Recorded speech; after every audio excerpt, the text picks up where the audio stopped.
श्री अकाल दर्शकों, मैं गुरमिंदर स्वागत करती हाँ तुहाडा अपने टीवी चैनल KCGC उत्ते। दर्शकों, असी पंजाबी जिथे कदे राज भाग दे मालक सी, अज साडे बच्चे दर-दर ते नौकरियां दे लई भटक रहे ने ते विदेशां वल नूं भज रहे ने।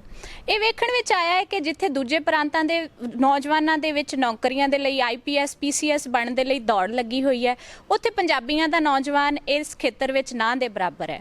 ਤੇ ਇਸ ਹੀ ਚੀਜ਼ ਨੂੰ ਖਾਲਸਾ ਕਾਲਜ ਗਵਰਨਿੰਗ ਕੌਂਸਲ ਨੇ ਬਹੁਤ ਹੀ ਗੰਭੀਰਤਾ ਨਾਲ ਲਿਆ ਤੇ ਲੰਬੀ ਸੋਚ ਵਿਚਾਰ ਦੇ ਬਾਅਦ ਕਾਲਜ ਦੇ ਵਿੱਚ ਟ੍ਰੇਨਿੰਗ ਇੰਸਟੀਟਿਊਸ਼ਨ ਜੋ ਕਿ ਸਿਵਲ ਸਰਵਿਸਿਜ਼ ਦੀ ਕੋਚਿੰਗ ਦੇਵੇਗਾ ਨੂੰ ਸਥਾਪਿਤ ਕੀਤਾ ਹੈ। ਅਸੀਂ ਖੜੇ ਹਾਂ ਉਸੇ ਬਿਲਡਿੰਗ ਦੇ ਬਾਹਰ ਜਿੱਥੇ ਕਿ ਟੈਂਪਰੇਰੀ ਇਹ ਇੰਸਟੀਟਿਊਸ਼ਨ ਖੋਲ੍ਹਿਆ ਗਿਆ ਹੈ। ਇਹ ਸਿੱਖ ਇਤਿਹਾਸ ਖੋਜ ਕੇਂਦਰ ਦੇ ਵਿੱਚ ਖੋਲ੍ਹਿਆ ਹੈ ਤੇ ਇਸ ਦੇ ਲਈ ਇੱਕ ਨਵੀਂ ਬਿਲਡਿੰਗ ਸਥਾਪਿਤ ਕੀਤੀ ਜਾ ਰਹੀ ਹੈ।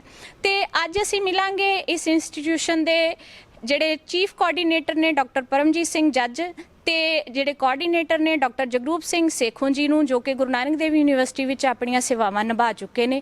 ਤੇ ਅਸੀਂ ਬਹੁਤ ਹੀ ਬਰੀਕੀ ਦੇ ਨਾਲ ਇਸ ਟ੍ਰੇਨਿੰਗ ਇੰਸਟੀਟਿਊਸ਼ਨ ਦੇ ਬਾਰੇ ਤੁਹਾਨੂੰ ਜਾਣਕਾਰੀ ਦੇਵਾਂਗੇ ਤੇ ਨਾਲ ਦੀ ਨਾਲ ਅਸੀਂ ਇਹ ਵੀ ਦੱਸਾਂਗੇ ਕਿ ਤੁਸੀਂ ਕਿਵੇਂ ਇੱਥੇ ਐਡਮਿਟ ਹੋ ਸਕਦੇ ਹੋ, ਐਡਮਿਸ਼ਨ ਲੈ ਸਕਦੇ ਹੋ। ਅਸੀਂ ਤੁਹਾਨੂੰ ਫਾਰਮ ਦਾ ਸਾਰਾ ਪ੍ਰੋਸੈਸ ਵੀ ਦੱਸਾਂਗੇ ਤੇ ਅਸੀਂ ਉਮੀਦ ਕਰਦੇ ਹਾਂ ਕਿ ਖਾਲਸਾ ਕਾਲਜ ਗਵਰਨਿੰਗ ਕੌਂਸਲ ਦਾ ਇਹ ਉਪਰਾਲਾ ਜਿਹੜਾ ਹੈ ਤੁਹਾਨੂੰ ਜ਼ਰੂਰ ਪਸੰਦ ਆਵੇਗਾ।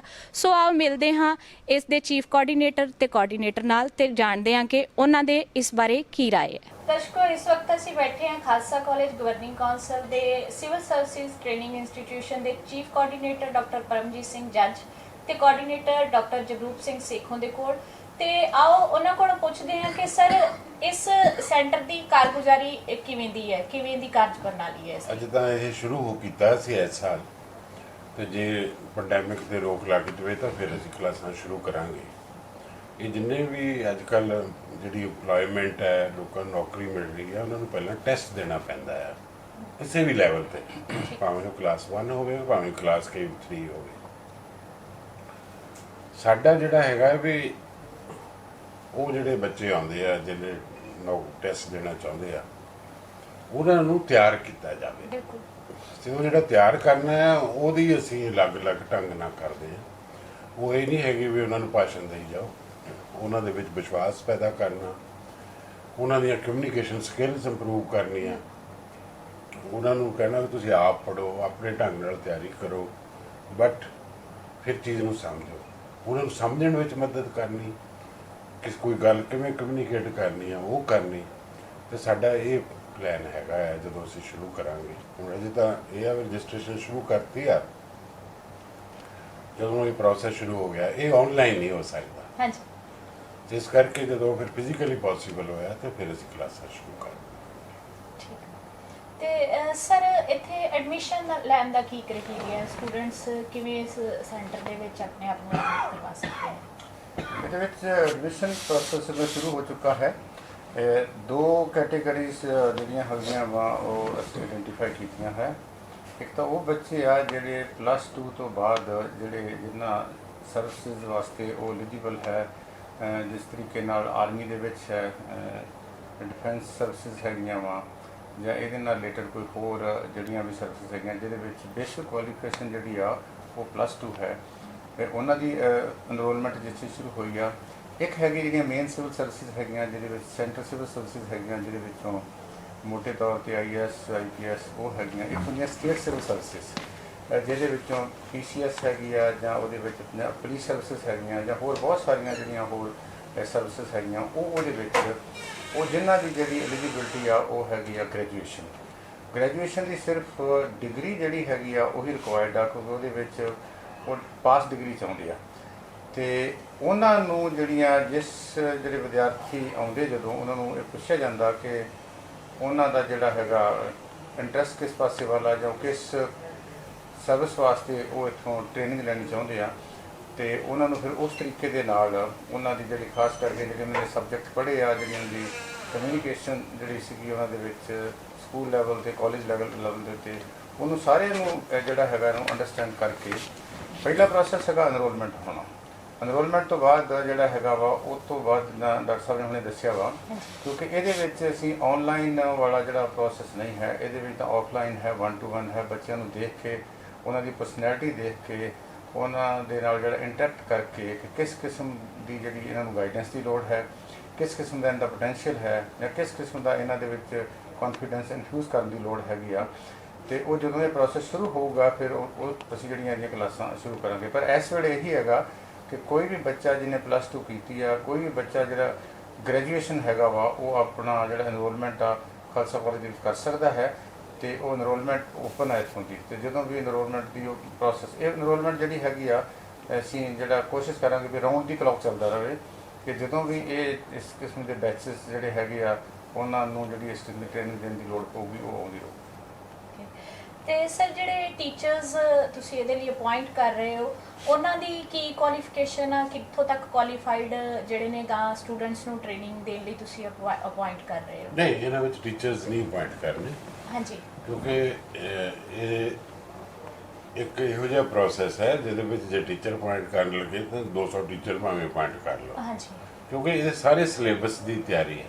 ਠੀਕ ਹੈ ਜੀ। ਸਾਡਾ ਫੋਕਸ ਇਹ ਹੈਗਾ ਵੀ ਅਸੀਂ ਖਾਲਸਾ ਕਾਲਜ ਦੇ ਜਿਹੜੇ ਰਿਸੋਰਸਿਸ ਹੈ, ਠੀਕ ਟੀਚਿੰਗ ਹੈ ਜੀ। ਰਿਸੋਰਸਿਸ, ਹਿਊਮਨ ਰਿਸੋਰਸਿਸ, ਜਿੰਨੇ ਵੀ ਪ੍ਰੋਫੈਸਰਸ ਹੈ, ਖਾਸ ਤੌਰ ਤੇ ਜਿਨ੍ਹਾਂ ਨੇ ਕੋਈ ਐਗਜ਼ਾਮੀਨੇਸ਼ਨ ਦਿੱਤੇ ਆ, ਕੰਪੀਟੀਟਿਵ UGC ਦਾ ਭਾਵੇਂ ਦਿੱਤਾ ਹੋਵੇ, ਯੰਗ ਜਿਹੜੇ ਹੈ ਜਿਨ੍ਹਾਂ ਨੂੰ ਥੋੜ੍ਹਾ ਜਿਹਾ ਛੇਤੀ ਰੀਸੈਂਟਲੀ ਆਇਆ ਹੋਵੇ, ਉਹਨਾਂ ਨੂੰ ਅੰਗੇਜ ਕਰਾਂਗੇ। ਫਿਰ ਜਿਵੇਂ ਮੋਟੀਵੇਸ਼ਨ ਸਕਿੱਲਸ ਬੜਾ ਹੈਗਾ, ਕਿਸੇ ਸਾਈਕੋਲੋਜਿਸਟ ਨੂੰ ਕਰਾਂਗੇ, ਜੇ ਇੱਥੇ ਨਹੀਂ ਹੈਗਾ ਤਾਂ ਅਸੀਂ ਫਿਰ ਯੂਨੀਵਰਸਿਟੀ ਤੋਂ ਕਿਸੇ ਟੀਚਰ ਨੂੰ ਕਰਾਂਗੇ। ਕਮਿਊਨੀਕੇਸ਼ਨ ਦਾ ਅੰਗਰੇਜ਼ੀ ਡਿਪਾਰਟਮੈਂਟ ਇਵੇਂ ਕਰਾਂਗੇ। ਪਰ ਜਿਹੜਾ ਇੱਕ ਸਟ੍ਰੈਟਜੀ ਹੁੰਦੀ ਹੈ, ਜਿਹੜੀ ਵੀ ਇਹਨੂੰ ਕਿਵੇਂ ਕਰਨਾ ਹੈ, ਉਹ ਅਸੀਂ ਕਰਨੀ ਹੈ 2 ਜਣੇ ਅਸੀਂ ਦੋਨਾਂ ਨੇ। ਉਹਦੇ ਲਈ ਨਹੀਂ ਸਾਨੂੰ ਕੋਈ ਚਾਹੀਦਾ। ਠੀਕ ਹੈ ਜੀ। ਜੇ ਅਸੀਂ ਕਿਸੇ ਨੂੰ ਅਪਾਇੰਟ ਕਰਨਾ ਹੋਇਆ ਤਾਂ ਅਸੀਂ ਇੱਕ ਪ੍ਰੋਗਰਾਮ ਕੋਆਰਡੀਨੇਟਰ ਜਿਹੜਾ ਕਰਾਂਗੇ ਜਦੋਂ ਇਹ ਸੈਂਟਰ ਜਿਹੜਾ ਆਪਰੇਸ਼ਨਲਾਈਜ਼ ਹੋ ਗਿਆ। ਬਟ ਸਭ ਤੋਂ ਇੰਪੋਰਟੈਂਟ ਚੀਜ਼ ਜਿਹੜੀ ਅਸੀਂ ਕਰਨੀ ਆ, ਉਹ ਇਹਨਾਂ ਨੂੰ ਪਹਿਲੇ ਜਿਹੜੇ ਪ੍ਰੀਲਿਮਿਨਰੀ ਜਿਹੜੇ ਅੰਡਰਸਟੈਂਡਿੰਗ ਹੁੰਦੀ ਹੈ ਨਾ, ਵੀ ਤਿਆਰੀ ਕਰਨ ਦੇ ਕੀ ਢੰਗ ਹੁੰਦੇ ਆ, ਲੈਂਗੁਏਜ ਕਿਵੇਂ ਡਿਵੈਲਪ ਕਰੀਦੀ ਆ, ਤੁਹਾਡੇ ਵਿੱਚ ਕਮਿਟਮੈਂਟ ਕਿੰਨੀ ਆ ਕਰਨ ਦੀ, ਉਹ ਚੀਜ਼ਾਂ ਦੇ ਉੱਤੇ ਅਸੀਂ ਦੋਨੇ ਕਰਾਂਗੇ। ਉਹਦੇ ਵਿੱਚ ਕੋਈ ਸਾਈਕੋਲੋਜਿਸਟ ਦੀ ਜ਼ਰੂਰਤ ਪਈ ਤਾਂ ਅਸੀਂ ਉਹਨਾਂ ਨੂੰ ਕਰਾਂਗੇ। ਪਰ ਸਭ ਤੋਂ ਇੰਪੋਰਟੈਂਟ ਸਾਡੇ ਲਈ ਹੈ, ਹੁਣ ਤੁਸੀਂ ਦੇਖੋ ਇੱਕ ਸਟੂਡੈਂਟ ਨੇ ਐਨਰੋਲਮੈਂਟ ਕਰਵਾਈ ਆ, ਉਹ ਲੜਕੀ ਕਹਿੰਦੀ ਮੈਂ IPS ਬਣਨਾ, ਜਿਹੜਾ ਫਾਰਮ 'ਚ ਭਰਿਆ ਆ। ਫਿਰ ਅਸੀਂ ਇੱਕ ਸਵਾਲ ਪੁੱਛਿਆ ਸੀ, ਤੁਹਾਡਾ ਮੀਡੀਅਮ ਆਫ ਐਗਜ਼ਾਮੀਨੇਸ਼ਨ ਕੀ ਹੋਊਗਾ? ਉਹਨੇ ਲਿਖੀ ਹੈਗਾ ਤੁਹਾਡਾ BA ਤੱਕ, ਉਹ ਕਹਿੰਦੀ ਪੰਜਾਬੀ ਆ। ਹੁਣ ਤੁਸੀਂ ਇਹ ਦੇਖੋ ਵੀ ਭਾਵੇਂ ਜੋ ਮਰਜ਼ੀ ਭਾਸ਼ਾ ਦੇ ਉੱਤੇ ਗੱਲ ਹੁੰਦੀ ਹੋਵੇ, ਬਟ ਅਸਲ ਦੇ ਵਿੱਚ ਅੰਗਰੇਜ਼ੀ ਤੋਂ ਬਿਨਾਂ ਚੱਲਦਾ ਨਹੀਂ। ਤੇ ਅੰਗਰੇਜ਼ੀ ਦੇ ਵਿੱਚ ਇਹ ਪੜ੍ਹਾਈ ਹੋਣੀ। ਸਿਵਲ ਸਰਵਿਸ ਦੇ ਬਹੁਤ ਸਾਰੇ ਸਵਾਲ, ਚੀਜ਼ਾਂ, ਟਰਮੀਨੋਲੋਜੀ ਹੈਗੀ ਆ। ਦੇਖੋ ਜਿਹੜੀ ਭਾਸ਼ਾ ਹੁੰਦੀ ਆ ਉਹਦੇ ਕਈ ਪੱਖ ਹੁੰਦੇ ਆ। ਇੱਕ ਹੁੰਦਾ ਵੀ ਅਸੀਂ ਗ੍ਰਾਮੈਟਿਕਲੀ ਕਰੈਕਟ ਅੰਗਰੇਜ਼ੀ ਬੋਲਣੀ ਆ ਜਾਂ ਭਾਸ਼ਾ ਬੋਲਣੀ ਹੈ ਜਿਹੜੀ ਅਸੀਂ ਕਮਿਊਨੀਕੇਸ਼ਨ ਲਈ ਵਰਤਣੀ ਹੈ। ਇੱਕ ਸਾਡੀ ਕਨਵਰਸੇਸ਼ਨਲ ਹੁੰਦੀ ਹੈ। ਪਰ ਇਹਦੇ ਨਾਲ ਜਿਹੜੀ ਸਾਡੀ ਸਪੈਸ਼ਲਾਈਜ਼ਡ ਹੁੰਦੀ ਆ, ਉਹ ਜਿਹੜੀ ਭਾਸ਼ਾ ਹੁੰਦੀ ਆ ਉਹਦੇ ਵਿੱਚ ਟਰਮੀਨੋਲੋਜੀਜ਼ ਹੁੰਦੀਆਂ। ਉਹ ਟਰਮੀਨੋਲੋਜੀ ਜਿਹੜੀਆਂ ਹੈਗੀਆਂ ਇਸ ਵੇਲੇ ਉਹ ਯੂਨੀਵਰਸਲ ਹੈ। ਵੀ ਅਸੀਂ ਵੀ ਜਿਹੜੀਆਂ ਇੱਥੇ ਟਰਮੀਨੋਲੋਜੀ ਵਰਤਾਂਗੇ ਉਹੀ ਅਮਰੀਕਾ, ਕੈਨੇਡਾ ਜਾਂ ਇੰਗਲੈਂਡ 'ਚ ਵਰਤੀਆਂ ਜਾਣਗੀਆਂ। ਉਹ ਸਾਰੀਆਂ ਅੰਗਰੇਜ਼ੀ 'ਚ ਆ, ਉਹ ਸਟੈਂਡਰਡਾਈਜ਼ ਆ। ਜਿੱਦਾਂ ਬੋਟੈਨੀਕਲ ਨੇਮ ਆ, ਜ਼ੂਓਲੋਜੀਕਲ ਨੇਮ ਹੈ, ਜਾਂ ਕਿਸੇ ਸਾਲਟ ਦੀ ਜਿਹੜੀ ਹੈਗੀ ਆ ਕੀ ਕਹਿੰਦੇ ਕੈਮੀਕਲ ਜਿਹੜੀ ਨੇਮ ਹੈ, ਥਰੂ ਸਿੰਬਲਸ, ਜਿੱਦਾਂ ਪੋਟਾਸ਼ੀਅਮ ਕਲੋਰਾਈਡ KCl ਹੈ ਨਾ, KCl ਲਿਖਦੇ ਆ, ਜਾਂ ਹਾਈਡਰੋਸਲਫਿਊਰਿਕ ਐਸਿਡ ਜਾਂ ਸਲਫਿਊਰਿਕ ਐਸਿਡ H2SO4। ਉਹ ਜਿਹੜੀ ਚੀਜ਼ ਹੈ ਨਾ, ਉਹਦੇ ਲਈ ਸਾਨੂੰ ਅੰਗਰੇਜ਼ੀ ਦਾ ਹੋਊਗਾ। ਇਹਦਾ ਮਤਲਬ ਵੀ ਉਹ ਬੱਚੀ ਪੰਜਾਬੀ ਦੇ ਵਿੱਚ ਪੜ੍ਹੀ ਹੋ ਸਕਦਾ, ਉਹਨੂੰ ਅੰਗਰੇਜ਼ੀ ਦੀ ਜ਼ਰੂਰਤ ਜ਼ਿਆਦਾ ਹੈ ਜੀ। ਸੋ ਅਸੀਂ ਵੀਡੀਓ ਐਗਜ਼ਾਮੀਨੇਸ਼ਨ ਦੇਖ ਕੇ ਫਿਰ ਇਹ ਸੋਚਿਆ, ਫਿਰ ਕੀ ਆ ਵੀ +2 ਜਿਹੜਾ, ਜੇ ਤੁਸੀਂ ਸਿਵਲ ਸਰਵਿਸ ਜਾਣਾ ਤੇ +2 ਜਿਹੜੀ ਹੈ ਤੁਸੀਂ ਕੀ ਸਬਜੈਕਟਸ ਲੈ ਕੇ ਕੀਤੀ ਹੈ? 10ਵੀਂ ਤੱਕ ਤਾਂ ਸਾਰਾ ਕੁਝ ਅਸੀਂ ਸਮਝਦੇ ਹਾਂ ਜੀ। ਸੋ +2 ਜੇ ਅੰਗਰੇਜ਼ੀ 'ਚ ਕੀਤੀ ਹੈ, ਕਿਹੜਾ ਸਟਰੀਮ ਲਿਆ ਤੇ ਉਹਦੇ ਹਿਸਾਬ ਨਾਲ ਤੁਸੀਂ ਹੁਣ ਸਮੱਸਿਆ ਇਹ ਹੈ ਵੀ ਜਿਹੜਾ IAS ਜੋ ਵੀ ਸਿਵਲ ਸਰਵਿਸਿਜ਼ ਹੈਗਾ, ਉਹ +2 ਤੱਕ ਜਿਹੜੀ ਆ, ਉਹ +2 ਦੀ ਸਾਇੰਸ ਤੱਕ ਸਵਾਲ ਪੁੱਛੇ ਜਾਂਦੇ ਆ। ਸੋ ਜਿਹਦਾ ਮਤਲਬ ਹੈ ਵੀ ਉਹਨਾਂ ਨੂੰ ਅਸੀਂ ਸਾਇੰਸ ਵੀ ਦੱਸਾਂਗੇ, ਕਿਉਂਕਿ ਉਹਨਾਂ ਨੂੰ ਜ਼ਿਆਦਾ ਜ਼ਰੂਰਤ ਹੈ, ਭਾਵੇਂ ਉਹ ਕਾਮਨ ਸੈਂਸਿਕਲ ਹੈ। ਫਿਰ ਜਿਹੜੇ ਪ੍ਰੀਲਿਮਿਨਰੀ ਵਿੱਚ ਆਬਜੈਕਟਿਵ ਟਾਈਪ ਕੁਐਸਚਨਸ ਆਉਂਦੇ ਆ ਨਾ, ਉਹ ਇੱਕੋ ਹੀ ਫਾਰਮੈਟ 'ਚ ਨਹੀਂ ਆਉਂਦੇ, 4-5 ਤਰ੍ਹਾਂ ਦੇ ਹੁੰਦੇ ਆ। ਮੈਚਿੰਗ ਹੁੰਦੀ ਆ, ਕਰੈਕਟ ਆਨਸਰ ਆਇਡੈਂਟੀਫਾਈ ਕਰਨਾ ਹੁੰਦਾ, ਉਹ ਕਈ ਕੁਛ ਹੈਗਾ ਉਹਦੇ ਵਿੱਚ। ਫਿਰ ਰੀਜ਼ਨਿੰਗ ਦਾ ਹੁੰਦਾ, ਰੀਜ਼ਨਿੰਗ ਦਾ ਅਲੱਗ ਹੁੰਦਾ। ਉਹ ਸਾਰੀਆਂ ਚੀਜ਼ਾਂ ਨੂੰ ਵਰਕਆਊਟ ਕਰਨਾ ਪੈਣਾ। ਫਿਰ ਉਹ ਦੇਖਣਾ ਪੈਣਾ ਵੀ ਜਿਹੜਾ ਬੱਚਾ ਹੈ ਉਹ 'ਚ ਕਿੰਨੀ ਐਬਿਲਿਟੀ ਹੈ, ਕਿੰਨੀ ਮੋਟੀਵੇਸ਼ਨ ਹੈ। ਹਾਂਜੀ, ਜੇ ਇੱਥੇ ਟਾਈਮ ਟਪਾਉਣ ਲਈ ਆਉਂਦੇ ਆ ਤਾਂ ਫਿਰ ਬੜੀ ਸਮੱਸਿਆ ਆ ਜਾਂਦੀ ਹੈ ਨਾ, ਉਹ ਵੀ ਇੱਕ ਚੱਕਰ ਹੁੰਦਾ। ਸੋ ਉਹ ਸਾਰੀਆਂ ਚੀਜ਼ਾਂ ਅਸੀਂ ਜਦੋਂ ਸ਼ੁਰੂ ਕਰਾਂਗੇ ਸਾਡੇ ਕੋਲ ਜਿਹੜੀ ਉਹਨਾਂ ਬਾਰੇ ਇਨਫੋਰਮੇਸ਼ਨ ਹੈ ਉਹਨੂੰ ਪੂਰਾ ਅਸੀਂ ਸਟੱਡੀ ਕਰਕੇ ਉਹਦੇ ਹਿਸਾਬ ਨਾਲ ਆਪਣੀ ਸਟ੍ਰੈਟਜੀ ਬਣਾਵਾਂਗੇ ਵੀ ਬੱਚੇ ਨੂੰ ਕੀ ਚਾਹੀਦਾ। ਪਰ ਸਭ ਤੋਂ ਇੰਪੋਰਟੈਂਟ ਚੀਜ਼ ਮੋਟੀਵੇਸ਼ਨ ਜੀ ਵੀ ਕਿੰਨਾ ਬੰਦਾ ਚਾਹੁੰਦਾ ਵੀ ਮੈਂ ਬਣਾ ਬਿਲਕੁਲ ਔਰ ਕਿੰਨੀ ਉਹਦੀ ਐਪਲੀਕੇਸ਼ਨ। ਬਿਲਕੁਲ। ਹਾਂ ਦਰਸ਼ਕੋ, ਜਿਵੇਂ ਅਸੀਂ ਪਹਿਲੇ ਵੀ ਗੱਲ ਕੀਤੀ ਸੀ ਕਿ ਪੰਜਾਬੀ ਨੌਜਵਾਨਾਂ ਦੇ ਵਿੱਚ ਇਹਨਾਂ ਸਰਵਿਸਿਜ਼ ਨੂੰ ਲੈ ਕੇ ਜਿਹੜਾ ਰੁਝਾਨ ਆ ਬਹੁਤ ਘਟ ਰਿਹਾ ਹੈ। ਸੋ ਸਰ, ਮੈਂ ਤੁਹਾਨੂੰ ਦੋਨਾਂ ਨੂੰ ਪੁੱਛਣਾ ਚਾਹਾਂਗੀ ਕਿ ਕੀ ਰੀਜ਼ਨ ਆ ਕਿ ਪੰਜਾਬ ਦੇ ਜਿਹੜਾ ਯੂਥ ਆ ਉਹ ਸਿਵਲ ਸਰਵਿਸਿਜ਼ ਦੇ ਵੱਲੋਂ ਬਿਲਕੁਲ ਕੱਟ ਆਫ ਹੋ ਚੁੱਕਾ ਹੈ, ਤੇ ਇਹਨੂੰ ਦੁਬਾਰਾ ਕਿਵੇਂ ਆਪਾਂ ਜਾਗਰਿਤ ਕਰ ਸਕਦੇ ਹਾਂ? ਮੈਨੂੰ ਲੱਗਦਾ ਹੈ ਕਿ ਕਈ ਵਾਰੀ ਸਾਨੂੰ ਲੱਗਦਾ ਹੁੰਦਾ ਕਿ ਕੱਟ ਆਫ ਹੋ ਚੁੱਕਾ ਹੈ, ਕਿਉਂਕਿ ਸਾਡਾ ਪਿਛਲੇ ਸਮੇਂ ਸਾਡੀ ਬਹੁਤ ਜ਼ਿਆਦਾ ਜਿਹੜੀ ਹੁੰਦੀ ਸੀ ਇਹਦੇ ਵਿੱਚ ਰਿਪਰੈਜ਼ੈਂਟੇਸ਼ਨ ਹੁੰਦੀ ਸੀ, ਆਰਮੀ 'ਚ ਬਹੁਤ ਜ਼ਿਆਦਾ ਹੁੰਦੀ ਸੀਗੀ, ਤੇ ਹੁਣ ਇਹ ਹੈਗਾ ਆਰਮੀ ਆਫੀਸਰ ਬਹੁਤ ਹੁੰਦੇ ਸੀਗੇ। ਪਰ ਫਿਰ ਸਮੇਂ ਜੇ ਦੇਖਿਆ ਵੀ ਜਿਹੜੇ ਬੱਚੇ ਜਿਹੜੇ ਚੰਗੇ ਖਾਂਦੇ ਪੀਂਦੇ ਘਰਾਂ ਦੇ ਹੈਗੇ ਆ, ਜਾਂ ਜਿਹੜੇ ਆਰਮੀ ਆਫੀਸਰ ਦੀ ਬੈਕਗ੍ਰਾਉਂਡ ਵਾਲੇ ਫੈਮਿਲੀ ਸੀਗੀ, ਉਹ ਨਹੀਂ ਚਾਹੁੰਦੇ ਉਹਨਾਂ ਦੇ ਬੱਚੇ ਆਰਮੀ ਵਾਲੇ ਪਾਸੇ ਜਾਣ। ਦੂਸਰਾ, ਤੁਸੀਂ ਕਿਹਾ ਕਿ ਪੰਜਾਬ ਦੇ ਵਿੱਚ ਓਵਰਆਲ ਜਿਹੜੀ ਰਿਪਰੈਜ਼ੈਂਟੇਸ਼ਨ ਹੈਗੀ ਸਿਵਲ ਸਰਵਿਸਿਜ਼ ਦੇ ਵਿੱਚ ਜਿਹੜੀ ਬਹੁਤ ਘੱਟ ਹੈ, ਉਹਦੇ ਕਈ ਕਾਰਨ ਆ। ਇੱਕ ਵੱਡਾ ਕਾਰਨ ਇਹ ਹੈ ਵੀ ਜਿਹੜਾ ਮੁੱਢ ਹੈ ਜਿਹੜੀ ਸਾਡੀ ਵਿੱਦਿਆ ਦਾ, ਸ਼ਾਇਦ ਉਹਦੇ ਵਿੱਚ ਪਿਛਲੇ ਸਮੇਂ ਦੇ ਵਿੱਚ ਕਾਫੀ ਜ਼ਿਆਦਾ ਜਿਹੜੀ ਹੈਗੀ ਉਹ ਖੜੋਤ ਆਈ ਹੈ। ਕਿਉਂਕਿ ਜੇ ਅਸੀਂ ਓਵਰਆਲ ਪੰਜਾਬ ਦੀ ਲਿਟਰੇਸੀ ਵੇਖੀ ਜਾਵੇ ਤਾਂ ਉਹ ਕੋਈ ਬਹੁਤ ਜ਼ਿਆਦਾ ਠੀਕ ਠਾਕ ਨਹੀਂ ਹੈਗੀ, ਬਹੁਤ ਜ਼ਿਆਦਾ ਅਨਪੜ੍ਹਤਾ ਵੀ ਹੈਗੀ ਹੈ, ਜਾਂ ਜੋ ਸਾਡੀਆਂ ਵਿਦਿਅਕ ਇੰਸਟੀਟਿਊਸ਼ਨਸ ਹੈਗੀਆਂ ਵਾ ਉਹ ਉਸ ਕੈਲੀਬਰ ਦੀਆਂ ਨਹੀਂ ਹੈਗੀਆਂ ਜਿੱਦਾਂ ਆਪਾਂ ਕਈ ਵਾਰੀ ਕਹਿ ਦਿੰਦੇ ਆ ਵੀ ਵੱਡੇ ਸ਼ਹਿਰਾਂ ਦੇ ਵਿੱਚ ਆ, ਦਿੱਲੀ ਦੇ ਵਿੱਚ ਆ, ਜਾਂ ਹੋਰਨਾਂ ਥਾਵਾਂ ਦੇ ਵਿੱਚ ਹੈਗਾ, ਉਹਨਾਂ ਦੇ ਵਿੱਚ ਹੈ। ਤੀਸਰਾ ਇਹ ਹੈਗਾ ਕਿ ਕਿਉਂਕਿ ਜਿਹੜਾ ਹੈਗਾ ਕਿੰਨੀ ਕੁ, ਜਿੱਦਾਂ ਡਾਕਟਰ ਸਾਹਿਬ ਨੇ ਗੱਲ ਕੀਤੀ ਵੀ ਅਸੀਂ ਕਿੰਨੇ ਕਮਿਟਡ ਹੈਗੇ ਹਾਂ, ਕਿੰਨੀ ਕੁ ਸਾਨੂੰ ਮੋਟੀਵੇਸ਼ਨ ਮਿਲਦੀ ਹੈ, ਕਿੰਨਾ ਕੁ ਸਾਨੂੰ ਇਨਸੈਂਟਿਵ ਮਿਲਦਾ ਵਾ, ਕਿੰਨਾ ਕੁ ਅਸੀਂ ਮੈਂਟਲੀ ਪ੍ਰੀਪੇਅਰ ਆ। ਤਾਂ ਸਾਨੂੰ ਲੱਗਦਾ ਵੀ ਯੂਥ ਦੇ ਵਿੱਚ ਪਹਿਲੇ ਸਮੇਂ ਦੇ ਵਿੱਚ ਯੂਥ ਨੇ ਬਹੁਤ ਸਾਰੀਆਂ ਸਮੱਸਿਆ ਜੋ ਲੰਘ ਕੇ ਆਏ ਸੀ ਕਿ ਇਸ ਸਮੇਂ ਦੇ ਵਿੱਚ ਪੰਜਾਬ ਦਾ ਕਾਲਾ ਦੌਰ ਵੀ ਸੀਗਾ, ਫਿਰ ਉਹ ਡਰੱਗ ਵਾਲਾ ਪਾਸਾ ਆ ਗਿਆ। ਤਾਂ ਪੰਜਾਬ ਦੀ ਇੱਕ ਸਮੱਸਿਆ ਇਹ ਵੀ ਹੈਗੀ ਕਿ ਪੰਜਾਬ ਬਾਰਡਰ ਸਟੇਟ ਹੈਗਾ, ਬਾਰਡਰ ਸਟੇਟ ਦੀਆਂ ਸਮੱਸਿਆ ਤਾਂ ਹੁੰਦੀਆਂ ਹਨ। ਸੋ ਇਸੇ ਕੰਟੈਕਸਟ ਦੇ ਵਿੱਚ ਜਿਹੜਾ ਇਹ ਇੰਸਟੀਚਿਊਟ ਖੁੱਲ੍ਹਾ ਵਾ, ਇਹ ਇੱਕ ਆਪਣੇ ਆਪ ਦੇ ਵਿੱਚ ਇੱਕ ਉਹਨੂੰ ਕਹਿੰਦੇ ਆ ਕਿ ਬਹੁਤ ਵੱਡਾ ਕੈਟਲਿਸਟ ਜਾਂ ਬਹੁਤ ਵੱਡਾ ਇੱਕ ਪਲੇਟਫਾਰਮ ਸਾਬਤ ਹੋ ਸਕਦਾ। ਪੰਜਾਬ ਦੇ ਵਿੱਚ ਸਾਨੂੰ ਇਹ ਲੱਗਦਾ ਵੀ ਕਿਸੇ ਵੀ ਵੱਡੇ ਸ਼ਹਿਰ ਦੇ ਵਿੱਚ ਇਸ ਕਿਸਮ ਦਾ, ਜਾਂ ਕਿਸੇ ਵੀ ਕਾਲਜ ਦੇ ਵਿੱਚ, ਜਾਂ ਈਵਨ ਕਿਸੇ ਵੀ ਯੂਨੀਵਰਸਿਟੀ ਦੇ ਵਿੱਚ ਇਹ ਇਸ ਕਿਸਮ ਦਾ, ਜਿਸ ਕਿਸਮ ਦਾ ਪਲੇਟਫਾਰਮ ਇੱਥੇ ਤਿਆਰ ਹੋ ਰਿਹਾ। ਹਾਂ ਠੀਕ ਆ, ਸਾਡੀ ਯੂਨੀਵਰਸਿਟੀਆਂ ਦੇ ਵਿੱਚ ਸੈਂਟਰ ਹੈਗੇ ਆ, ਔਰ ਸੈਂਟਰ ਦੇ ਵਿੱਚ ਕਾਫੀ ਗਿਣਤੀ ਦੇ ਵਿੱਚ ਲੋਕੀ ਪਹੁੰਚੇ ਵੀ ਆ, IAS ਵੀ ਬਣੇ ਆ, IPS ਵੀ ਬਣੇ, ਸਾਰਾ ਕੁਝ ਹੋਇਆ, ਪਰ ਅਸੀਂ ਲੰਮਾ ਸਮਾਂ ਉਹਨੂੰ ਸਸਟੇਨ ਨਹੀਂ ਕਰ ਸਕੇ। ਤੇ ਮੈਨੂੰ ਇਹ ਲੱਗਦਾ ਵੀ ਜੇ ਇਹ ਜਿਹੜਾ ਸੈਂਟਰ ਹੈ, ਜਿਹੜੀ ਇਹ ਸਾਰਾ ਤੁਹਾਡਾ ਸਵਾਲ ਜਿਹੜਾ ਹੈਗਾ ਉਹਦਾ ਜਵਾਬ ਇਹਦੇ ਵਿੱਚੋਂ ਹਾਂ, ਬਸ਼ਰਤੇ ਕਿ ਜਿਹੜੇ ਬੱਚੇ ਜਿਹੜੇ ਹੈਗੇ ਆ ਉਹ ਇਸ ਕਮਿਟਮੈਂਟ ਨਾਲ ਆਉਣ। ਜਿੱਦਾਂ ਡਾਕਟਰ ਸਾਹਿਬ ਨੇ ਠੀਕ ਕਿਹਾ ਵੀ ਸਾਡਾ ਕੰਮ ਹੈਗਾ ਉਹਨਾਂ ਨੂੰ ਮੋਟੀਵੇਟ ਕਰਨ ਦਾ, ਸਾਡਾ ਕੰਮ ਹੈਗਾ ਉਹਨਾਂ ਨੂੰ ਪਲੇਟਫਾਰਮ ਪ੍ਰੋਵਾਈਡ ਕਰਨ ਦਾ, ਸਾਡਾ ਕੰਮ ਹੈਗਾ ਉਹਨਾਂ ਨੂੰ ਗਾਈਡ ਕਰਨ ਦਾ, ਪਰ ਜਿਹੜੀ ਅਸਲੀ ਮਿਹਨਤ ਆ ਉਹ ਉਹਨਾਂ ਦੇ ਅੰਦਰ ਵਾਲੇ ਪਾਸੇ ਤੋਂ ਹੀ ਆਉਣੀ ਆ। ਤੇ ਇਸ ਕਰਕੇ ਮੈਨੂੰ ਲੱਗਦਾ ਵੀ ਜੇ ਇਹ ਪ੍ਰੋਸੈਸ ਸ਼ੁਰੂ ਹੋ ਜਾਵੇ, ਕਿਉਂਕਿ ਅਸੀਂ ਵੇਖਾ ਵੇਖੀ ਬਹੁਤ ਚੱਲਦੇ ਹਾਂ, ਤੇ ਜੇ ਇੱਕ ਜਿਹੜਾ ਚਾਹੇ 2 ਚਾਹੇ 4 ਬੱਚੇ ਨਿਕਲਣੇ ਸ਼ੁਰੂ ਹੋ ਜਾਣ, ਤੇ ਲੱਗਦਾ ਹੈ ਕਿ ਵੀ ਜੇ ਇਹ ਸਿਸਟਮ ਸ਼ੁਰੂ ਹੋ ਜਾਵੇ ਤਾਂ ਆਉਣ ਵਾਲੇ ਸਮੇਂ ਦੇ ਵਿੱਚ ਸਾਨੂੰ ਇਹ ਦਿਖੂਗਾ ਵੀ ਹੋਰ ਬਹੁਤ ਸਾਰੇ ਲੋਕ ਜਿਹੜੇ ਹੈਗੇ, ਜੰਗ ਲੋਕ ਜਿਹੜੇ ਹੈਗੇ ਉਹ ਇਸ ਪਾਸੇ ਵੱਲ ਆਉਣਾ ਸ਼ੁਰੂ ਕਰ ਦੇਣਗੇ। ਸਰ, ਇਦਾਂ ਦੇ ਇੰਸਟੀਟਿਊਸ਼ਨਸ ਦੇ ਵਿੱਚ ਤੁਸੀਂ ਆਲਰੇਡੀ ਬਹੁਤ ਜਗ੍ਹਾ ਤੇ ਤੁਸੀਂ ਟ੍ਰੇਨਿੰਗ ਦੇ ਚੁੱਕੇ ਹੋ, ਤੇ ਤੁਹਾਡੇ ਆਪਣੇ ਤਜਰਬੇ ਕਿਵੇਂ ਦੇ ਰਹੇ ਨੇ? ਕਿਹੋ ਜਿਹਾ ਐਕਸਪੀਰੀਅੰਸ ਰਿਹਾ ਹੈ? ਮੈਂ ਲੋਕਾਂ ਨੂੰ IAS PCS ਬਣਨ ਦੀ ਟ੍ਰੇਨਿੰਗ ਕਦੀ ਨਹੀਂ ਦਿੱਤੀ, ਸਿਵਾਏ ਆਪਣੇ ਯੂਨੀਵਰਸਿਟੀ ਦੇ ਪੜ੍ਹਾਈ ਦੇ ਦਿਨਾਂ ਦੇ ਵਿੱਚ ਜਿਹੜੇ ਜਾਣਾ ਚਾਹੁੰਦੇ ਸੀ ਉਹਨਾਂ ਦੀ ਮੈਂ ਸੋਸ਼ੀਓਲੋਜੀ ਵਿੱਚ ਹੈਲਪ ਕੀਤੀ ਆ। ਉਹਨਾਂ ਵਿੱਚੋਂ ਇੱਕ ਤਾਂ ਅੱਜ ਕੱਲ੍ਹ ਚੀਫ ਇਲੈਕਸ਼ਨ ਕਮਿਸ਼ਨਰ ਹੈ ਸੁਨੀਲ ਅਰੋੜਾ। ਪਰ ਦੇਖੋ ਸਾਡੀ ਹੁੰਦੀ ਪੀਅਰ ਗਰੁੱਪ, ਮੇਰੇ ਸੀਨੀਅਰ ਸੀਗੇ ਕਾਲਜ ਦੇ ਵਿੱਚ, ਸੋ ਉਹ ਸਾਰਾ ਹੋ ਗਿਆ, ਉਹ ਅਲੱਗ ਗੱਲ ਹੈ। ਪਰ ਜਦੋਂ IAS ਬਣ ਕੇ ਪ੍ਰੋਫੈਸ਼ਨਲਸ ਦੇ ਆਉਂਦੇ ਆ, ਉਹਨਾਂ ਦੀ ਮੈਂ ਟ੍ਰੇਨਿੰਗ ਕੀਤੀ ਹੋਆ। ਉਦੋਂ Punjab state institute of public administration ਹੁੰਦਾ ਸੀ, ਜਾਂ ਫਿਰ ਜਿਵੇਂ ਜਦੋਂ ਇਹ IAS ਜਿਹੜੇ ਇੰਟਰਵਿਊ ਲਈ ਜਾਂਦੇ ਆ, ਤੇ ਮੈਂ ਉਹਨਾਂ ਵਿੱਚ ਕੀਤਾ ਆ। ਉਹ ਜਿਹੜੀ ਟ੍ਰੇਨਿੰਗ ਹੈ ਉਹ ਮੈਂ ਇੰਗਲੈਂਡ ਤੋਂ ਟ੍ਰੇਨਿੰਗ ਲਈ ਉਹ ਕਰਨ ਦੀ, ਬਟ ਉਹ ਅਲੱਗ ਗੱਲ ਹੈ। ਦੇਖੋ ਇਹਦੇ ਵਿੱਚ ਤਿਆਰੀ ਕਿਵੇਂ ਕਰਨੀ ਜਾਂ ਇਹੋ ਜਿਹੇ ਇੰਸਟੀਟਿਊਸ਼ਨ ਹੈ, ਪ੍ਰੋਫੈਸਰ ਸੇਖੋ ਇਨਫੈਕਟ ਜਿਹੜਾ IAS ਕੋਚਿੰਗ ਸੈਂਟਰ ਸੀਗਾ ਆਲ ਇੰਡੀਆ ਸਰਵਿਸਿਜ਼ ਦਾ, AIS, ਉਹਦੇ ਰਹੇ ਆ ਡਾਇਰੈਕਟਰ। ਇਹ ਇਹਨਾਂ ਨੇ ਸਾਰਾ ਆਰਗੇਨਾਈਜ਼ ਕੀਤਾ ਹੈ। ਬਟ ਇਹ ਆ ਵੀ ਇਹ ਜਿਹੜੀ ਪ੍ਰੋਸੈਸ ਹੈਗਾ, ਇਹ ਜਿਹੜਾ ਤਿਆਰੀ ਕਰਨ ਦਾ, ਇਹ ਜਿਹੜੀ ਟ੍ਰੇਨਿੰਗ ਹੁੰਦੀ ਆ, ਜਿਹੜੀ ਕੋਚਿੰਗ ਹੁੰਦੀ ਆ, ਜਿਹੜੀ ਟੀਚਿੰਗ ਹੁੰਦੀ ਆ, ਇਹ ਤੋਂ ਥੋੜ੍ਹਾ ਜਿਹਾ ਅਲੱਗ ਹੈ। ਇਹ ਅਲੱਗ ਸਮਝਣ ਦੀ ਜ਼ਰੂਰਤ ਹੈ। ਦੇਖੋ ਕੋਈ ਬੰਦਾ ਇੱਕ ਡਿਗਰੀ ਲੈਂਦਾ, +2 ਤੱਕ ਹੈ, ਉਹ BA ਤੱਕ ਹੈ, ਉਹ MA ਤੱਕ ਹੈ, ਜਾਂ PhD ਕੀਤੀ ਹੋਇਆ।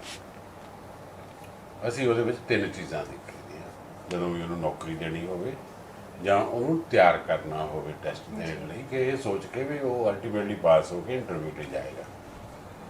ਸੋ ਇੱਕ ਤਾਂ ਉਹਦਾ ਗਿਆਨ ਕਿੰਨਾ, ਨੌਲੇਜ ਕਿੰਨੀ ਹੈ, ਦੂਸਰਾ ਉਹਦੀ ਸਕਿੱਲ ਕਿੰਨੀ ਆ, ਜਿਹੜਾ ਉਹਨੇ ਗਿਆਨ ਸਿੱਖ ਕੀਤਾ ਜੋ ਵੀ ਉਹਦੀ ਹੈਗੀ ਆ ਉਹਨੂੰ ਕਿੰਨਾ ਹਿਸਾਬ ਕਿਤਾਬ ਹੈ, ਤੀਸਰਾ ਉਹਦਾ ਐਟੀਟਿਊਡ ਕੀ ਆ, ਉਹ ਪੋਜ਼ਿਟਿਵ ਐਟੀਟਿਊਡ ਹੈਗਾ। ਕੋਈ ਬੰਦਾ ਹੋ ਸਕਦਾ ਫਸਟ ਆਇਆ ਹੋਵੇ, ਸਭ ਰਿਕਾਰਡ ਤੋੜੇ ਹੋਣ, ਬਟ ਉਹਦਾ ਐਟੀਟਿਊਡ ਨੈਗੇਟਿਵ ਹੋ ਸਕਦਾ, ਉਹ ਫਿੱਟ ਨਹੀਂ ਹੁੰਦਾ ਨੌਕਰੀ ਦੇ ਲਈ। ਯਾਦ ਰੱਖਣ ਵਾਲੀ ਗੱਲ ਹੈ।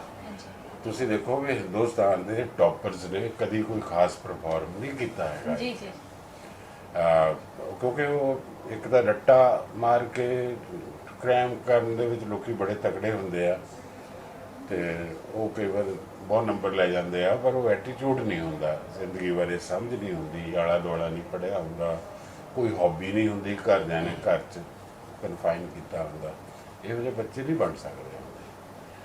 ਇਹ ਨਾ ਹੀ ਇਹ ਵਧੀਆ ਅਫਸਰ ਬਣ ਸਕਦੇ, ਅਫਸਰ ਉਹ ਵਧੀਆ ਬਣਦੇ ਜਾਂ ਵਧੀਆ ਸਰਵਿਸ ਬਣਦੇ ਜਿਹਨਾਂ ਦਾ ਐਟੀਟਿਊਡ ਵਧੀਆ ਹੋਵੇ।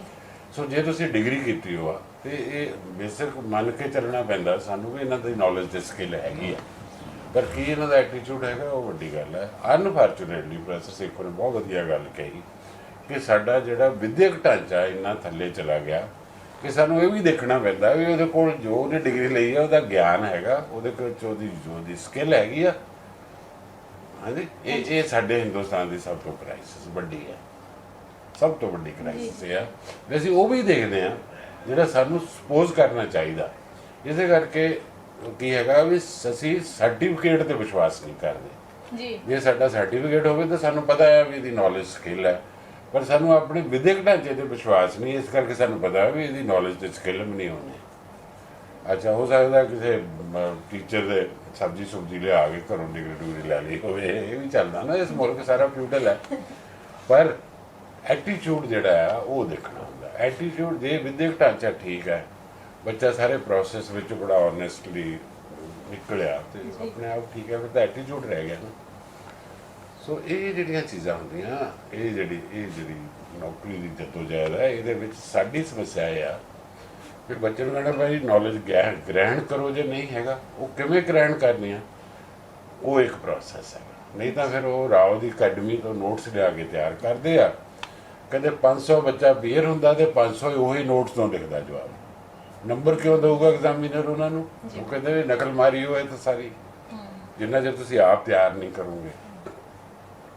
ਸੋ ਇਸ ਢੰਗ ਦਾ ਮੈਂ ਪ੍ਰੋਫੈਸਰ ਸੇਖੋਂ ਅਸੀਂ ਦੋਨਾਂ ਨੇ ਕਾਫੀ ਲੰਬਾ ਡਿਸਕਸ ਕਰਕੇ ਇਹ ਫੈਸਲਾ ਕੀਤਾ ਵੀ ਅਸੀਂ ਬੱਚੇ ਆਉਣਗੇ, ਉਹਨਾਂ ਦਾ ਐਗਜ਼ਾਮੀਨੇਸ਼ਨ ਕਰਕੇ ਕਿਹੜੀਆਂ ਸਰਵਿਸਿਜ਼ ਲਈ ਆ, ਉਹਨਾਂ ਨੂੰ ਦੇਖਾਂਗੇ ਉਹਨਾਂ ਦੀ ਮੋਟੀਵੇਸ਼ਨ ਕਿੰਨੀ ਹੈ, ਐਟੀਟਿਊਡ ਉਹਨਾਂ ਦਾ ਕਿੰਨਾ, ਤੇ ਉਹਦੇ ਹਿਸਾਬ ਦੇ ਨਾਲ ਫਿਰ ਅਸੀਂ ਉਹਨਾਂ ਦੀ ਸਟ੍ਰੈਟਜੀ ਬਣਾਵਾਂਗੇ। ਤੇ ਅਸੀਂ ਸਾਡੀ ਆਸ ਇਹੀ ਆ ਵੀ ਬਾਈ ਦੀ ਟਾਈਮ ਜਦੋਂ ਕੋਈ ਵੈਕਸੀਨ ਆ ਜਾਵੇ ਜਾਂ ਕੁਛ ਆ ਜਾਵੇ, ਇਹਦਾ ਇਹ ਜਿਵੇਂ ਇਹਨਾਂ ਨੇ ਦੱਸਿਆ ਵੀ ਇਹਦਾ ਇਹ ਨਹੀਂ ਹੈਗਾ ਵੀ ਇੱਕ ਵਾਰੀ ਐਡਮਿਸ਼ਨ ਹੋਣੀ ਆ ਤੇ ਫਿਰ ਉਸ ਤੋਂ ਬਾਅਦ ਨਹੀਂ ਹੋਣੀ, ਇਹ ਤਾਂ ਲਗਾਤਾਰ ਚੱਲੂਗਾ, ਜਦੋਂ ਮਰਜ਼ੀ ਆ ਕੇ ਜੁਆਇਨ ਕਰ ਲਵੇ। ਇਹਦੀ ਕੋਈ ਡਿਗਰੀ ਨਹੀਂ ਮਿਲਣੀ ਹੈਗੀ। ਜਿਵੇਂ ਆਈਲੈਟ ਦੇ ਵਿੱਚ ਹੈਗਾ ਹੈ ਨਾ ਵੀ ਕੁੜੀ ਆਈਲੈਟ ਕਰ ਰਹੀ ਹੈ ਤਾਂ ਉਹਦਾ ਵਿਆਹ ਵੀ ਛੇਤੀ ਹੋ ਜਾਂਦਾ ਜਾਂ ਸਾਰਾ ਕੁਝ ਚੱਲਦਾ, ਇੱਥੇ ਇਹੋ ਜਿਹਾ ਕੁਝ ਨਹੀਂ ਹੋਣਾ ਜਿੰਨਾ ਚਿਰ ਟੈਸਟ ਪਾਸ ਕਰਕੇ ਨੌਕਰੀ ਨਾ ਮਿਲਣੀ। ਅੱਛਾ, ਸੋ ਇਸ ਕਰਕੇ ਇਹ ਬੜਾ ਜ਼ਰੂਰੀ ਹੈ ਵੀ ਅਗਲਾ ਕਿਹੜੀ ਸਟੇਜ ਤੇ ਆਉਣਾ ਚਾਹੁੰਦਾ। ਇਹਦੇ ਵਿੱਚ ਜਿਸ ਬੰਦੇ ਦੀ ਸਭ ਤੋਂ ਜ਼ਿਆਦਾ ਆਪਣੇ ਬਾਰੇ ਆਕੜ ਆ, ਮੇਰੇ ਜਿੰਨਾ ਕਿਸੇ ਨੂੰ ਨਹੀਂ ਪਤਾ, ਉਹ ਸਭ ਤੋਂ ਥੱਲੇ ਜਾਂਦੇ ਆ। ਮੈਂ ਜਦੋਂ PhD ਕਰਦਾ ਹੁੰਦਾ ਸੀ, ਇੱਕ ਮੁੰਡਾ ਬਹੁਤ ਹੀ ਇੰਟੈਲੀਜੈਂਟ ਹੁੰਦਾ ਸੀ, ਮੇਰਾ ਨੇਮ ਸਿਕ ਸੀ, ਪਰਮਜੀਤ ਸੀ, ਉਹਦਾ ਸਰ ਨੇਮ ਨਹੀਂ ਮੈਂ ਦੱਸਣਾ, ਪਤਾ ਲੱਗ ਜਾਂਦਾ ਹੁੰਦਾ ਕੋਈ ਨਾ ਕੋਈ ਦੇਖੇ ਨਾ। ਉਹ ਹਮੇਸ਼ਾ ਮੈਨੂੰ ਉਹਨੇ ਕਹਿਣਾ, ਕਿਉਂਕਿ ਉਹ ਥੋੜ੍ਹਾ ਬਹੁਤਾ ਮੈਨੂੰ ਮਿਲ ਲੈਂਦਾ ਸੀ, ਪੁੱਛ ਲੈਂਦਾ ਸੀ, ਨਾਲ ਨਾਲ ਉਹਨੇ ਪੰਗਾ ਵੀ ਪਾ ਦੇਣਾ, ਮੈਨੂੰ ਬਹੁਤ ਆਉਂਦਾ ਤੇ ਕਹਿੰਦਾ ਪੁੱਛ ਤੂੰ। ਮੈਂ ਕਿਹਾ ਨਹੀਂ, ਇਵੇਂ ਨਹੀਂ ਹੁੰਦਾ, ਇਹ ਜਿਹੜੀ ਨੌਲੇਜ ਗਿਆਨ ਹੈ ਇਹ ਤਾਂ ਜਿਵੇਂ ਗੁਰੂ ਸਾਹਿਬ ਨੇ ਕਿਹਾ ਧਰਤ ਰਾਜੂ ਤੋਲੀਏ ਨਿਵੇਸੋ ਗਿਓਰਾ ਹੋਈ ਵਾਲੀ ਗੱਲ ਹੈ, ਇਹ ਨਹੀਂ ਹੈਗਾ ਵੀ ਤੁਹਾਨੂੰ ਪਤਾ ਆ। ਤੇ ਉਹ ਹੋਇਆ ਕਿ ਮੈਂ ਤਾਂ ਫਿਰ PhD ਕੀਤੀ, ਮੈਨੂੰ ਨੌਕਰੀ ਮਿਲ ਗਈ ਤਾਂ ਮੈਂ ਚਲਾ ਗਿਆ, ਤੇ ਬਾਅਦ 'ਚ ਮੇਰੀ ਮੁਲਾਕਾਤ ਨਹੀਂ ਹੋਈ। ਮੈਂ 2 ਸਾਲ ਬਾਅਦ ਕਿਤੇ ਸਟੂਡੈਂਟ ਸੈਂਟਰ ਗਿਆ ਪੰਜਾਬ ਯੂਨੀਵਰਸਿਟੀ ਦੇ, ਤਾਂ ਮੈਨੂੰ ਦੱਸਿਆ ਨਾ ਉਹ। तो फिर मैं एक मेरा होर दोस्त सीगा, ਉਹਦਾ ਛੋਟਾ ਭਰਾ ਦਾ IAS ਅਫਸਰ ਬਣਿਆ, ਆਪ ਉਹ ਰੈਵਨਿਊ ਚਲਾ ਗਿਆ। ਮੈਂ ਕਿਹਾ ਸੰਧੂ ਉਹ ਸੀਗਾ ਪਰਮਜੀਤ, ਕਹਿੰਦਾ ਤੈਨੂੰ ਨਹੀਂ ਪਤਾ। ਮੈਂ ਕਿਹਾ ਨਾ, ਕਹਿੰਦਾ ਉਹਨੇ ਸੁਸਾਈਡ ਕਰ ਲਿਆ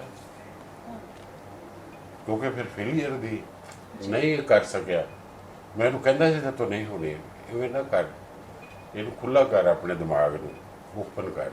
ਸੋ ਇਹ ਚੀਜ਼ਾਂ ਜਿਹੜੀਆਂ ਐਟੀਟਿਊਡ ਦੀਆਂ ਚੀਜ਼ਾਂ ਹੁੰਦੀਆਂ ਬੜੀਆਂ ਜ਼ਬਰਦਸਤ ਹੁੰਦੀਆਂ, ਅਤੇ ਸਾਨੂੰ ਇਹੀ ਹੈ ਵੀ ਅਸੀਂ ਪ੍ਰੋਪਰਲੀ ਉਹਨਾਂ ਨੂੰ, ਜਿਹਨੂੰ ਕਹਿੰਦੇ ਹੁੰਦੇ ਨਾ, ਜਿਵੇਂ ਹਵਾ ਦੇ ਨਾਲ ਤੁਸੀਂ ਇੱਕ ਉਹਨੂੰ ਕਰਨਾ ਹੈ ਨਾ, ਉਹ ਉਹਨਾਂ ਨੂੰ ਬੱਚਿਆਂ ਨੂੰ ਜਿਹੜੇ ਵੀ ਆਉਣਗੇ ਉਹਨਾਂ ਨੂੰ ਇਸ ਢੰਗ ਨਾਲ ਲਿਜਾਣਾ, ਉਹਨਾਂ ਨੂੰ ਉਹ ਕੋਚਿੰਗ ਨਹੀਂ ਦੇਣੀ ਜਿਹੜੀ ਸਾਰੇ ਦੇ ਰਹੀ ਹੈ। ਉਹਦਾ ਸਭ ਤੋਂ ਜ਼ਿਆਦਾ ਨੁਕਸਾਨ ਉਸ ਕੋਚਿੰਗ ਨੇ ਕੀਤਾ। ਜਿੱਥੇ ਤੁਸੀਂ ਕੋਟਾ ਲਾਓਗੇ ਤੁਸੀਂ ਮਾਰੇਗੇ, ਜਿੱਥੇ ਤੁਹਾਨੂੰ ਗੱਲ ਸਮਝ ਨਹੀਂ ਆਈ ਫਿਰ ਤੁਹਾਡੀ ਕੈਪੇਬਿਲਿਟੀ ਨਹੀਂ ਹੈਗੀ, ਫਿਰ ਤੁਸੀਂ ਕੀ ਕਰ ਸਕਦੇ ਆ, ਇਹ ਵੀ ਹੈ ਨਾ। ਤੁਸੀਂ ਹਮੇਸ਼ਾ ਇੱਕ ਗੱਲ ਯਾਦ ਰੱਖੋ ਵੀ ਅਸੀਂ ਐਜੂਕੇਸ਼ਨ ਲੈਂਦੇ ਹਾਂ, ਅਸੀਂ ਸਰਕਾਰੀ ਨੌਕਰੀ ਲੱਭਦੇ ਹਾਂ। ਜੀ ਜੀ। ਸਾਨੂੰ ਸਰਕਾਰੀ ਨੌਕਰੀ ਸ਼ਾਇਦ ਨਾ ਲੱਭੇ, ਹੋ ਸਕਦਾ ਸਾਨੂੰ ਕੋਈ ਹੋਰ ਕੰਮ ਕਰਨਾ ਪਵੇ, ਪਰ ਜਿਹੜਾ ਅਸੀਂ ਗਿਆਨ, ਜਿਹੜੀ ਅਸੀਂ ਸਕਿੱਲ, ਜੋ ਸਾਰਾ ਅਸੀਂ ਪ੍ਰਾਪਤ ਕੀਤਾ ਆਪਣੀ ਐਜੂਕੇਸ਼ਨ, ਉਹ ਤਾਂ ਸਾਡੇ ਕੋਲ ਆ। ਜੀ ਜੀ। ਅਸੀਂ ਉਹਨੂੰ ਵਰਤ ਸਕਦੇ ਹਾਂ। ਹੁਣ ਮੈਂ ਤੁਹਾਨੂੰ ਆ ਦੱਸਦਾ, ਸਾਡੇ ਇੱਕ ਲੜਕਾ PhD ਕਰ ਰਿਹਾ ਸੀਗਾ ਸੋਸ਼ੀਓਲੋਜੀ ਡਿਪਾਰਟਮੈਂਟ ਦੇ ਵਿੱਚ, ਉਹ ਕਰ ਰਿਹਾ ਸੀ ਫਾਰਮਿੰਗ 'ਤੇ, ਜਿਹੜੀ ਸੋਸ਼ਲ ਫਾਰਮਿੰਗ 'ਤੇ। ਅਤੇ ਹੋਇਆ ਕਿ ਆ ਲੋਕਡਾਊਨ ਹੋ ਗਿਆ, ਅਤੇ ਉਹ ਉਹਨਾਂ ਨੇ ਮਤਲਬ ਕਰਨਾ ਸੀਗਾ, ਤਾਂ ਉਹਨਾਂ ਨੇ ਸਬਜ਼ੀਆਂ ਕੀਤੀਆਂ, ਮੰਡੀ ਦੇ ਵਿੱਚ ਭਾਅ ਨਹੀਂ ਸੀ ਮਿਲਦਾ। ਉਹ ਆਪਣੇ ਘਰ ਵਾਲਿਆਂ ਨੂੰ ਕਹਿੰਦਾ ਸੜਕ ਦੇ ਉੱਤੇ ਦੁਕਾਨ ਖੋਲ੍ਹ ਦੇ। ਹੁਣ ਉਹ ਆਕੜ ਵੀ ਅਸੀਂ ਇਹ ਨਹੀਂ ਕਰਨਾ, ਕਹਿੰਦਾ ਨਹੀਂ ਖੋਲ੍ਹੋ। ਉਹ ਕਹਿੰਦੇ ਠੀਕ ਹੈ, ਖੋਲ੍ਹ ਦਿੱਤੀ। ਤਾਂ ਉਹਨਾਂ ਨੇ ਜਿਹੜਾ ਰੇਟ ਸੀਗਾ ਉਹ ਤੋਂ ਇੱਕ ਪਰਟੀਕੂਲਰ ਲੈਵਲ ਦੇ ਰੇਟ ਰੱਖ ਕੇ ਵੇਚਣੀ ਸ਼ੁਰੂ ਕਰ ਦਿੱਤੀ। ਉਹਨਾਂ ਨੂੰ ਮੁਨਾਫਿਆ ਹੋਇਆ ਸਾਰੀ ਵਿਕਾਸ। ਇਹ ਪੜ੍ਹਾਈ ਦਾ ਫਰਕ ਹੁੰਦਾ ਵੀ ਜਿਹੜਾ ਪੜ੍ਹਿਆ ਲਿਖਿਆ ਬੰਦਾ ਹੈ ਉਹ ਆਲਟਰਨੇਟਿਵ ਸੋਚਦਾ, ਵਿਕਲਪ ਸੋਚਦਾ, ਉਹ ਸੋਚਦਾ ਵੀ ਕਿਵੇਂ ਕਰਨਾ ਹੈ। ਸੋ ਅਸੀਂ ਇਹ ਚਾਹੁੰਦੇ ਹਾਂ ਵੀ ਜੇ ਸਾਰਾ ਜਿਹੜਾ ਪ੍ਰਕਿਰਿਆ ਹੈਗੀ ਆ ਉਹਦੇ ਵਿੱਚ ਬੰਦੇ ਦੇ ਕੋਲ ਇੱਕ ਸੱਭਿਆਚਾਰਕ, ਜਿਹਨੂੰ ਅਸੀਂ ਕਹਿੰਦੇ ਹਾਂ, ਸਰਮਾਇਆ ਰਹੇ, ਵੀ ਉਹ ਅਨੇਬਲ ਹੋਵੇ, ਉਹਦਾ ਐਟੀਟਿਊਡ ਠੀਕ ਹੋਵੇ, ਉਹ ਕੰਮ ਆਉਂਦਾ ਹੁੰਦਾ। ਇਹ ਤਾਂ 100% ਤਾਂ ਸ਼ਾਇਦ ਨਾ ਬਣ ਸਕਣ, ਪਰ ਸਾਡੀ ਕੋਸ਼ਿਸ਼ ਹੈ ਵੀ ਸਾਰੇ ਵਧੀਆ ਪਾਰਟਿਸਿਪੇਟ ਕਰਨ, ਕਿਤੇ ਨਾ ਕਿਤੇ ਹੋ ਜਾਣ। ਸਰ, ਇਹ ਜਿਹੜਾ ਪ੍ਰੋਬਲਮ ਚੱਲ ਰਹੀ ਹੈ ਕੋਵਿਡ-19 ਦੀ, ਇਹਦੇ ਚੱਲਦਿਆਂ ਜਿਹੜੇ ਸਾਡੇ ਇਸ ਇੰਸਟੀਟਿਊਸ਼ਨ ਦੇ ਜਿਹੜੇ ਅਰੇਂਜਮੈਂਟਸ ਨੇ, ਜਾਂ ਜੇ ਕੋਈ ਕੰਮ ਅਸੀਂ ਡਿਲੇ ਕੀਤਾ ਹੈ, ਤੇ ਉਹਦੇ ਸੰਬੰਧੀ ਕੀ ਤੁਹਾਡਾ ਵਿਚਾਰ ਹੈਗਾ ਕਿ ਆਪਾਂ ਕਿਵੇਂ ਇਸ ਪ੍ਰੋਸੈਸ ਨੂੰ ਅੱਗੇ ਇਹੋ ਜਿਹੇ ਟਾਈਮ ਦੇ ਵਿੱਚ ਲੈ ਕੇ ਜਾਣਾ? ਨਹੀਂ, ਅਸੀਂ ਕਿਉਂਕਿ ਜਿਹੜਾ ਸ਼ੁਰੂ ਹੀ 1 ਸਤੰਬਰ ਨੂੰ ਹੋਇਆ ਇਹ ਸਾਰਾ, ਜੀ ਜੀ, ਤੇ ਜਿਸ ਦਿਨ ਤੋਂ ਸ਼ੁਰੂ ਹੋਇਆ ਵਾ, ਅਸੀਂ ਉਹ ਸਾਰਾ ਜਿਹੜਾ ਸਾਡਾ ਪ੍ਰੋਸੈਸ ਬੰਦ ਨਹੀਂ ਹੋਇਆ, ਪ੍ਰੋਸੈਸ ਚੱਲਣ ਰਿਹਾ ਹੈ। ਐਨਰੋਲਮੈਂਟ ਦਾ ਪ੍ਰੋਸੈਸ ਸ਼ੁਰੂ ਹੋ ਗਿਆ। ਜਿਹੜੇ ਲੋਕ ਸਾਨੂੰ ਟੈਲੀਫੋਨ 'ਤੇ, ਕਿਉਂਕਿ ਹੁਣ ਐਡਵਰਟਾਈਜ਼ਮੈਂਟ ਵੀ ਆ ਗਈ ਆ, ਟੈਲੀਫੋਨ 'ਤੇ ਵੀ ਪੁੱਛ ਰਹੇ ਆ ਜਾਂ ਉੱਥੇ ਆਫਿਸ ਦੇ ਵਿੱਚ ਵੀ ਆ ਰਹੇ, ਅਸੀਂ ਉਹਨਾਂ ਨੂੰ ਗਾਈਡ ਕਰ ਰਹੇ ਹਾਂ ਕਿ ਤੁਸੀਂ ਆਪਣੀ ਐਨਰੋਲਮੈਂਟ ਦਾ ਪ੍ਰੋਸੈਸ ਸ਼ੁਰੂ ਕਰੋ, ਤੁਸੀਂ ਆਪਣੇ ਫਾਰਮ ਭਰੋ, ਕਿਉਂਕਿ ਸਾਨੂੰ ਲੱਗਦਾ ਹੈ ਕਿ ਕਿਉਂਕਿ ਜਿੱਦਾਂ ਡਾਕਟਰ ਸਾਹਿਬ ਨੇ ਵੀ ਕਿਹਾ ਕਿ ਇਹ 1 to 1 ਹੈਗਾ ਜੀ।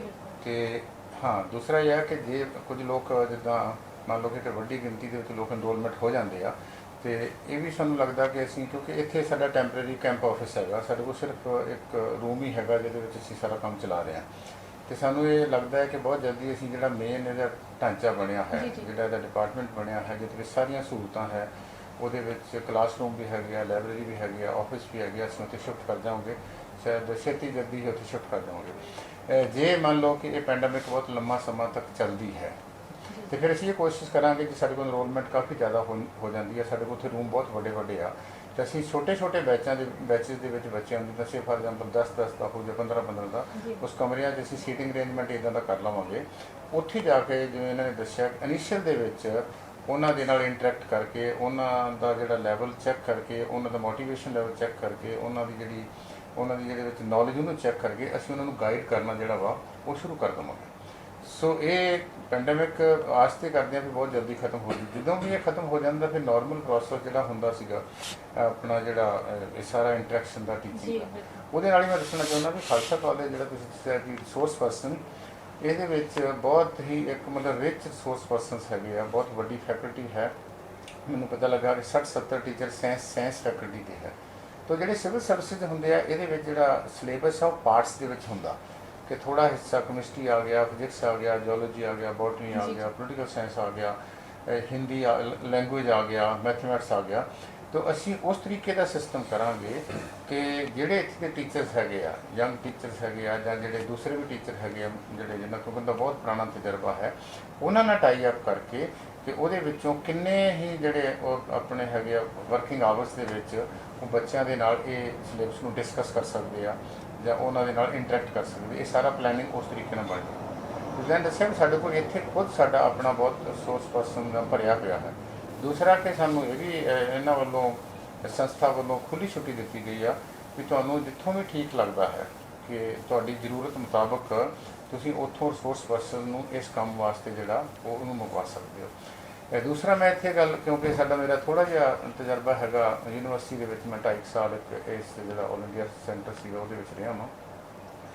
ਉਹ ਬਹੁਤ ਠੀਕ ਠਾਕ ਚੱਲਿਆ। ਇੱਕ ਸਮੇਂ ਦੇ ਵਿੱਚ 700 ਬੱਚਾ ਸਾਡੇ ਕੋਲ ਆਇਆ। ਹਾਂ, ਇਹ ਗੱਲ ਠੀਕ ਹੈ ਕਿ ਬੱਚੇ ਭਾਵੇਂ ਉਹ ਸਿਵਲ ਸਰਵਿਸਿਜ਼ ਲਈ ਆਉਂਦੇ ਆ, ਪਰ ਕਈ ਵਾਰੀ ਹੁੰਦਾ ਕਿ ਹੋਰ ਬਹੁਤ ਸਾਰੇ ਐਗਜ਼ਾਮੀਨੇਸ਼ਨ ਹੁੰਦੇ ਰਹਿੰਦੇ ਆ, ਜਿੱਦਾਂ ਕੋਈ ਇੰਸਪੈਕਟਰ ਦਾ ਹੋ ਗਿਆ, ਪੁਲਿਸ ਦੇ ਵਿੱਚ ਆ ਗਿਆ, ਕੋਈ ਕੋਆਪਰੇਟਿਵ ਸੋਸਾਇਟੀ ਦੇ ਵਿੱਚ ਆ ਗਿਆ, ਜਾਂ ਹੋਰ ਬਹੁਤ ਸਾਰੇ। ਕਿਉਂਕਿ ਸਾਰੀ ਜਿਹੜੀ ਇਸ ਵੇਲੇ ਇੰਪਲਾਇਮੈਂਟ ਮਿਲਦੀ ਹੈ, ਜਿੱਦਾਂ ਇਹਨਾਂ ਨੇ ਕਿਹਾ ਵੀ ਡਿਗਰੀ ਲਾਂਭੇ ਰੱਖ ਲਓ, ਡਿਗਰੀ ਤੁਹਾਡੀ ਬੇਸਿਕ ਐਲੀਜੀਬਿਲਟੀ ਹੈਗੀ ਆ।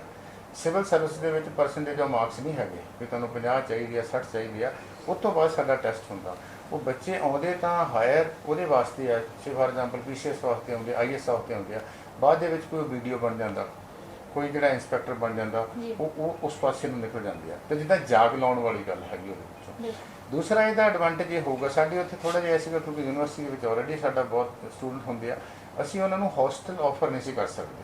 ਤਾਂ ਜਿਸ ਤਰੀਕੇ ਦੇ ਨਾਲ ਇੱਥੇ ਮੈਨੇਜਮੈਂਟ ਵਾਲੇ ਜਾਂ ਜਿਹੜੇ ਪ੍ਰਿੰਸੀਪਲ ਸਾਹਿਬ ਹੈਗੇ, ਇਹਨਾਂ ਨੇ ਕਿਹਾ ਕਿ ਜਿਹੜੇ ਬੱਚੇ ਸੀਰੀਅਸ ਹੋਣਗੇ, ਜਿਹੜੇ ਵਾਕਿਆ ਇਸ ਮੋਟੀਵੇਸ਼ਨ ਦੇ ਨਾਲ ਅਸੀਂ ਇੱਥੋਂ ਕੁਝ ਕਰਕੇ ਜਾਣਾ ਵਾ, ਉਹ ਇਹ ਫੈਸਿਲਿਟੀ ਦੇਣ ਨੂੰ ਤਿਆਰ ਹੈਗੇ ਆ।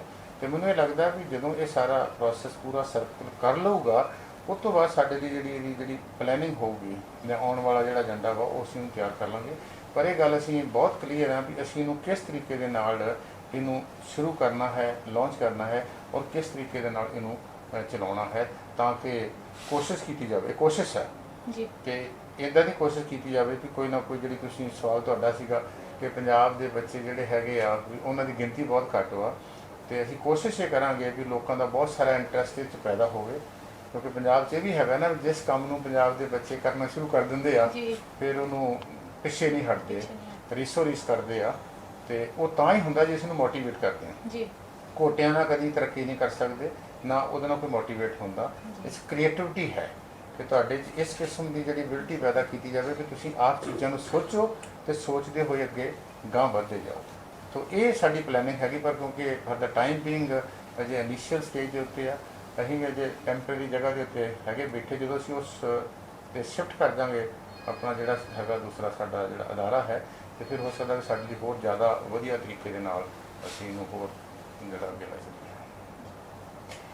ਸੋ ਦਰਸ਼ਕੋ, ਉਮੀਦ ਕਰਦੇ ਹਾਂ ਕਿ ਖਾਲਸਾ ਕਾਲਜ ਗਵਰਨਿੰਗ ਕੌਂਸਲ ਵੱਲੋਂ ਜਿਹੜਾ ਇਹ ਬਹੁਤ ਹੀ ਵਧੀਆ ਉਪਰਾਲਾ ਕੀਤਾ ਗਿਆ ਹੈ, ਸਟੂਡੈਂਟਸ ਨੂੰ ਸਿਵਲ ਸਰਵਿਸ ਦੀ ਤਿਆਰੀ ਦੇ ਲਈ ਜਿਹੜਾ ਇੰਸਟੀਟਿਊਸ਼ਨ ਬਣਾ ਕੇ ਦਿੱਤਾ ਗਿਆ ਹੈ, ਉਹ ਖਾਸ ਕਰਕੇ ਬਾਰਡਰ ਦੇ ਏਰੀਏ ਲਈ ਤੇ ਪੰਜਾਬ ਦੇ ਸਾਰੇ ਏਰੀਆਜ਼ ਦੇ ਲਈ ਸਟੂਡੈਂਟਸ ਦੇ ਲਈ ਬਹੁਤ ਹੀ ਵਧੀਆ ਤੇ ਫਾਇਦੇਮੰਦ ਸਾਬਤ ਹੋਵੇਗਾ। ਸੋ ਇਸੇ ਦੇ ਨਾਲ ਹੀ ਜਿਹੜੀ ਇਹ ਜਾਣਕਾਰੀ ਹੈ, ਉਮੀਦ ਕਰਾਂਗੇ ਤੁਹਾਡੇ ਲਈ ਬਹੁਤ ਹੀ ਵਧੀਆ ਰਹੇਗੀ। ਧੰਨਵਾਦ ਸਰ।